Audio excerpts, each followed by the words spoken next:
Helena সরকার recipe থেকে আজ আপনাদের দেখাচ্ছি বরহানি। বরহানিতে যা লাগতেছে আমার যে প্রণালীগুলি সেটা আপনাদের দেখাচ্ছি। প্রথম আমার দেখাচ্ছি ধনেপাতা, পুদিনা পাতা, সরিষা, চাট মশলা এবং জিরার ফাঁকি এবং গোলমরিচের ফাঁকি এবং সুগার এবং কাঁচামরিচ। আর লাগতেছে আমার টক দই, লেবু তো অবশ্যই লাগবে, টকের জন্য লেবু না দিলে তো কোনো এটা মজাই হবে না। আমাদের যেটা বাংলার যে ঐতিহ্যবাহী আমাদের গ্রাম অঞ্চলের আমার যে বাঙালি যে কালচারের যে আমাদের বিয়ে বাড়িতে মুসলমানীয় বিয়ে বাড়িতে আমাদের এটা খুবই জনপ্রিয়। এরকম গরম পড়েছে, সবার অতিষ্ঠ হয়ে যাচ্ছে, তাই আপনারা সুন্দর করে লেবু দিয়ে এবং এই টক দই দিয়ে অবশ্যই আপনারা বরহানি বানাবেন। এখন অনেক প্রচণ্ড গরম এবং প্রচণ্ড গরম হলে যে ঠান্ডা খাবেন না, যত আছে পানি আপনারা মিডিলে খাবেন। আমাদের ঐতিহ্যবাহী যেটা বিয়ে বাড়িতে আমরা খেতে গেলে আগে 2 গ্লাস বরহানি খেয়ে নিই। আমার চ্যানেল যদি আপনাদের ভালো লেগে থাকে অবশ্যই সাবস্ক্রাইব কমেন্ট করবেন। এখন যেটা আমি করব, এটা আমি ব্লেন্ডারে গ্রেট করব না, এখন যেটা করব আমি পাটাপোতায় অল্প সিম্পল তো, তাই আমি পাটাপোতাতে ফিনিশ করব, বাটবো, তারপর আপনাদের যা দেখানো আমি দেখাবো। যে দেখেন সরিষা, কাঁচামরিচ, পুদিনা পাতা এবং ধনিয়া পাতা আমি পাটাপোতা এবং ফিনিশ করলাম। এখন আমি যেটা করেছি, বিট লবণ তো অবশ্যই লাগবে, আমি বিট লবণ আপনাদের দেখাইনি। এই যে বিট লবণ লাগতেছে, আর যেটা আমি পেস্ট করেছি, এই যে আমার যত কিছু প্রণালী আপনাদের দেখাচ্ছি হেলেনা সরকার রেসিপি থেকে। আজ আমি বানাচ্ছি বরহানি। খুবই গরম পড়েছে, খুবই গরম, আপনারা শরীরের লোকে খুবই উপকারী। যত মশলা আছে সবই এটির ওষুধের রাজা।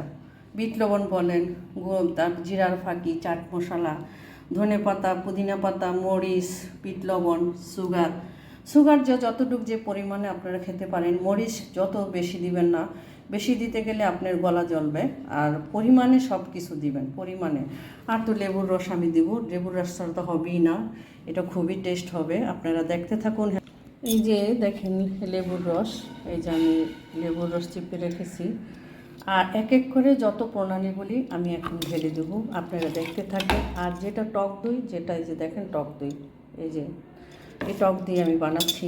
মিষ্টি দই দিয়ে করবেন না, টক দিয়ে করবেন। টক দই ছাড়া এটা হয় না, খেতে খুব টেস্ট হয় এবং সুস্বাদু। এবং আপনারা যদি পারেন আলু বাকারা ভিজেও আপনারা এটার সাথে গ্রেট করে দিতে পারেন, খুবই মজা হয়। তো আমার ঘরে নেই, সেই জন্য আমি দিতে পারলাম না। আপনারা অবশ্যই আমাকে সাবস্ক্রাইব কমেন্ট করবেন।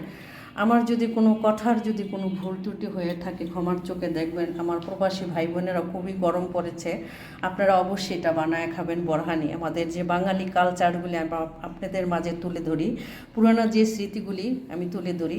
এখন এক করে আমি যেগুলি দিব, এই যে পুদিনা পাতা যেগুলি আমি বেটে রেখেছি এবং বিট লবণ তো অবশ্যই লাগবে।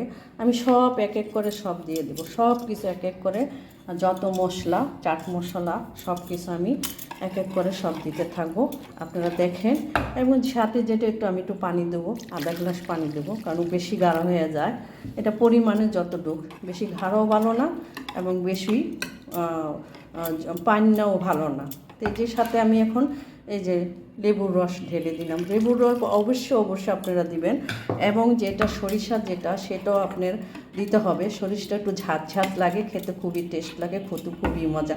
আমি সব মশলা, সরিষাটা এই যে আমি বেটে নিয়েছি সব মশলা, এবং সাথে যে সুগার, সেই সুগারটা আমি দিয়ে দিলাম। এই যে সুগার অবশ্যই দিবেন, সুগারটার টেস্টটা আরও বেড়ে যায়। এক করে আমি সব মশলা দিয়ে দিলাম। বাবুর সিরা তো অনেক নয়, আমরা তো আধা কেজি হাফ নিয়েছি। এখন এটা আমি আস্তে ঘটে আমি এটা দিয়ে ছাঁকনিতে ছাঁকবো। ছাঁকনিতে ছাঁকার পরে এটা খুব নিট অ্যান্ড ক্লিন হয়ে যাবে এবং দেখতে খুব সুন্দর হবে, খেতে খুবই টেস্ট হবে। আমার চ্যানেল যদি আপনাদের ভালো লেগে থাকে অবশ্যই সাবস্ক্রাইব কমেন্ট করবে। আমি খুবই গরম পড়েছে, শরীরের জন্য খুবই ভালো এবং সবার জন্য ভালো যে গরম, কিন্তু আপনারা অতিরিক্ত ঠান্ডা খাবেন না, ঠান্ডার পরিমাণটা একটু কম খাবেন। ডাক্তাররা বলে বেশি পরিমাণে গরমে ঠান্ডা খেলে নাকি অসুবিধা হয়ে যায়, তা আপনারা অবশ্যই পরিমাণ মতন ঠান্ডা খাবেন। যদি ভালো লেগে থাকে অবশ্যই সাবস্ক্রাইব কমেন্ট করবেন। ব্লেন্ডারে করলে তো আরও ভালো হয়, আমি তো করিনি, আমি হাতেই করলাম, কারণ সামান্য জিনিসটা আবার ব্লেন্ডারে জড়ানো ইচ্ছা আপনাদের ব্লেন্ডারও করতে পারেন, হাতে দিয়েও করতে পারেন। যে যেভাবে করতে পারে। তো এই হেলেনা সরকার রেসিপি থেকে অবশ্যই আপনারা ট্রাই করবেন এবং আপনারা খেয়ে দেখবেন যে কত মজা। সব মহা ওষুধ এইতে যে মানে বরহানিতে যা দেওয়া আছে মহা ওষুধ। এই যে আমি এটা দিয়ে মানে ছাঁকতেছি। ওই রোজার পর থেকে সবারই ভাজা পুড়ে খাওয়ার পর থেকে সবারই প্রবলেম হচ্ছে এবং পেট খারাপ, জ্বর, ঘরে ঘরে জ্বর, পেট খারাপ, জ্বর হচ্ছে। আপনারা অনেক ভাজা পুরি খেয়েছেন, এখন আস্তে আস্তে যেটা একটু মানে ঠান্ডা জাতীয় যেটা সেটা আপনারা খেতে থাকেন। অবশ্যই ট্রাই করবেন হেলেনা সরকার রেসিপি থেকে। দেখেন এই যে ছাকার পরে যেগুলি আমি মশলা দিছি, পুদিনা পাতা, যেটা গোলমরিচ, চাট মশলা সব কিছু আমি সেকে এখন দেখেন নিট অ্যান্ড ক্লিন হয়ে গেছে। চামিচ দিয়ে দেখেন আপনাদের দেখাচ্ছি কত সুন্দর হচ্ছে। আর সামান্য যে লবণটা, সামান্য যে লবণ সেটা একটু দিবেন, কারণ বিট লবণ তো দেওয়াই আছে, দিবেন আপনার ইচ্ছা মতন, যেটা মিষ্টি ঝাল সেটা যতটুকু পারেন ততটুকু আপনারা দিবেন। অবশ্যই ট্রাই করবেন।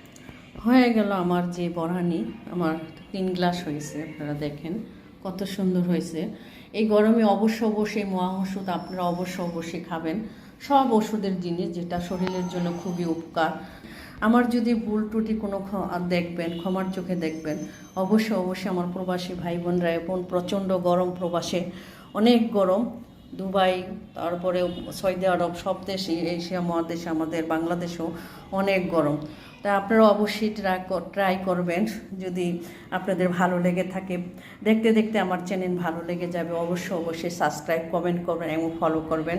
আল্লাহ হাফেজ।